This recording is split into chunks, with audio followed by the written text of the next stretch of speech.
La città di Agrigento perde il finanziamento regionale per il recupero del quartiere di Ravanusella. Numerose le critiche arrivate in tal senso, una da parte del segretario cittadino del PD Nino Cuffaro, che afferma come apprendiamo con grande disappunto della perdita del finanziamento riconosciuto al comune di Agrigento ben 7 anni fa per il recupero della famosa e storica piazza Ravanusella e della zona che si estende fino alla via Atenea, oggi alquanto degradata. È l'ennesimo finanziamento perso per il recupero del centro storico, afferma il segretario cittadino del PD. Fa rabbia constatare come il percorso che ha portato a questo deprimente epilogo era evitabile. Già nel marzo del 2021 la procedura di revoca del finanziamento, ciò nonostante nessun atto o attività sono stati espletati dal Comune per evitarne la revoca e dire che il progetto in questo caso era già definito e pronto per la fase esecutiva. Non c'è alcuna scusante, siamo in presenza di una gravissima insipienza che porta tanto nocumento alla nostra città.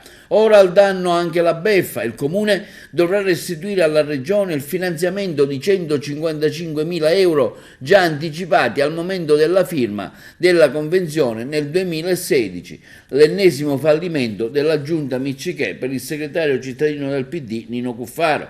E sempre in merito a tale nota interviene il Codacons di Agrigento, affermando come se la Regione revoca un finanziamento al Comune di Agrigento, lo stesso Comune con determina 2104 del 21 agosto 23 liquida ai dirigenti l'indennità di risultato. Come mai, si chiede il Codacons, nella stessa determina non si fa riferimento al verbale del nucleo di valutazione dell'ente che risulta determinante nella valutazione e nell'attribuzione della premialità di risultato ai dirigenti? Con quale verbale?